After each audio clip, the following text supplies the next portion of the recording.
জীবনের প্রথম কক্সবাজার সমুদ্র সৈকতে যাচ্ছি। এটার ঘোরার ফিলিংস বা আনন্দ পুরাই অন্যরকম ছিল।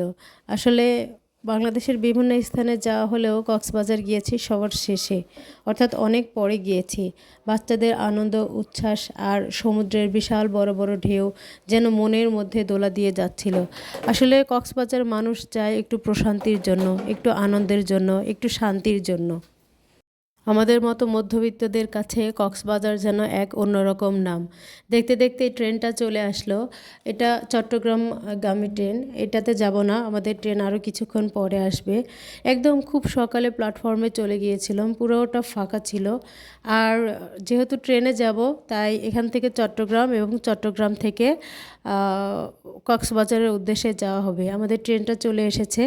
তো বিশেষ করে ট্রেনের জার্নি অনেক মজা, বাচ্চা কাচ্চা নিয়ে অনেক স্বস্তি পাওয়া যায়। ট্রেন জার্নির মতো এত আরামদায়ক জার্নি আর কোথাও নেই। তাই যারা ট্রেনে গিয়েছে তাদের এক অন্যরকম প্রশান্তি হয়ে থাকে। তো অনেক দিন ধরে চিন্তাভাবনা করছিলাম কক্সবাজার যাব, আর রাস্তার যে দৃশ্যটা ছিল অনেক সুন্দর মনোরম। আমাদের উত্তরবঙ্গে অনেকের সাথে ছিল, এর জন্য জার্নিটা আরও বেশি মজাদার হয়েছে। দেখতে দেখতে অনেক বড় বড় পাহাড় দেখছিলাম। পাহাড় দেখা হয়েছে, তবে কাছ থেকে এত সুন্দর পাহাড় কখনোই দেখিনি। একদম উঁচু উঁচু বিল্ডিংয়ের মতো পাহাড়। ও খুবই মনোরম পরিবেশে ভালো লাগলো। দেখতে দেখতে পৌঁছে গেলাম আমরা। বাচ্চারা একটু সেলফি নিচ্ছিল। আসলে এত ঘন্টা জার্নি তারা কখনোই করেনি, এত দূর রাস্তা জার্নি করে তারা সবাই নাজেহাল অবস্থা হয়ে গেছিল। তো এখানে নেমে সবাই সেলফি নিচ্ছিল যার যার মতো করে। এটা দেখতে খুবই ভালো লাগছিল। অনেক মানুষ একসঙ্গে গিয়েছিল। আর কক্সবাজার মধ্যবিত্তদের জন্য একটা স্বপ্নের মতো জায়গা। এখানে সবাই চাইলে যেতে পারে না। এখন অনেক সহজলভ্য হওয়াতে মধ্যবিত্তরাও অনেক বেশি যেতে পারছে।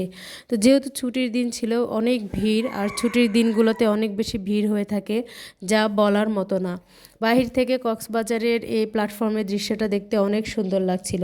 দেখতে দেখতে আমাদের হোটেল রুমে চলে আসলাম। আগে থেকে বুকিং দেওয়া ছিল, শুধুমাত্র চেক ইন করার জন্য যে প্রসেসগুলো সেগুলো করা হচ্ছিল। এদিকে বাচ্চাদের একটু ফুটেজ নিয়ে নিলাম। যে আমরা ব্যাগপত্র নিয়ে বসে পড়েছিলাম। আসলে এত দূর জার্নি করে যাওয়া সবাই, তারপরেও ওদের দেখে, ওদের মুখে দেখে মনে হচ্ছিল না যে ওরা জার্নি করেছে, ওরা এত দূর রাস্তা, এত দূর পথ কষ্ট করে গিয়েছে। তো হোটেল রুমটা খুবই সুন্দর ছিল, দেখার মতো একটা পরিবেশ ছিল। তো এখানে অল্প অল্প ফুটেজ নিচ্ছিলাম আমি, খুবই ভালো লাগছিল। আসলে বাচ্চার মায়েদের অবস্থা নিজেদের চাইতে বাচ্চাদের উৎফুল্ল দেখে আরও বেশি ভালো লাগছিল, শান্তি লাগছিল। এটা নিচতলা থেকে পুরো হোটেল রুমটা যেন একবার সিনেমা দৃশ্যের মতো, পুরো অনেক অনেক সুন্দর। আমার দেখেই মাথা ঘুরছিল, ঠিক যেভাবে ভিডিওতে ঘুরছে এরকমভাবেই। তো দেখতে দেখতে আমাদের রুমে চলে যাচ্ছি, লিফটের দিয়ে চলে যাব। ওই বাচ্চারা অপেক্ষা করছে। এখানে দ্রুতই আমরা লিফটে উঠে যাচ্ছিলাম। মজার ব্যাপার, এখানে হোটেলে বুকিং করার পরে তারা সুন্দর ব্যাগপত্রগুলো নিয়ে যায়। তো এইখানে পুরো হোটেল রুমটা দেখতেছিলাম। তো আসলে হোটেল রুম একটু ভালো বাজেটের মধ্যে নিলে খুব ভালো রুম পাওয়া যায়।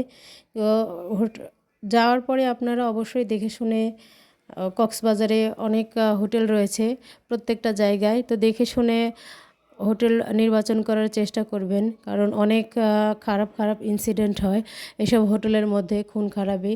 তো বেশ ভালো প্রিমিয়াম কোয়ালিটির রুম ছিল।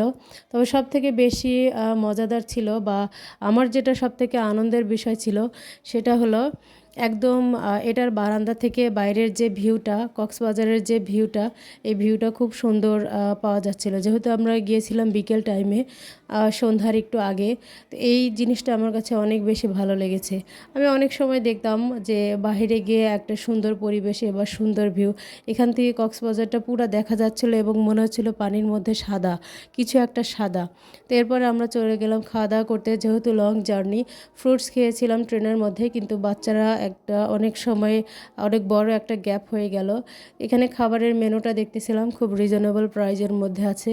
আসলে কক্সবাজারের খাবারের প্রাইস অন্যান্য জেলার বা অন্যান্য জায়গার সাথে মিলালে কখনো এক হবে না।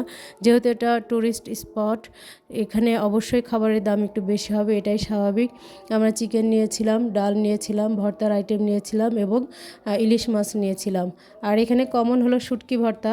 যেই রেস্টুরেন্টে যান, আপনাকে শুটকি ভর্তা মাস্ট বি খেতে হবে। তো এখানে শুটকিটা হচ্ছে কমন খাবার, খুবই মজার ছিল রান্নাবান্না। তো এটা হচ্ছে বাচ্চাদেরকে খাওয়াচ্ছিলাম এবং আমরা খাচ্ছিলাম। তো কক্সবাজারে গেলে কিছু কিছু বিষয় সতর্ক থাকলে আপনাদের আর সমস্যা হবে না। অনেক অনেক বেশি প্রবলেমে পড়তে হয়। তো যারা জানে তারা এই বিষয়গুলো সতর্ক থাকে। এরপরে বাচ্চাদেরকে নিয়ে চলে গেলাম একটু দেখাতে, কিন্তু এত পরিমাণ ভিড় ছিল যেহেতু ছুটির সময় আমরা গিয়েছিলাম, আর সবারই একটা চাওয়া পাওয়া থাকে যে আমরা ঘুরতে যাব, আমরা বেড়াইতে যাব। তো যে কারণে এই সমস্যাটা হয়েছে, সবাই একসাথে এবং এত বেশি মানুষ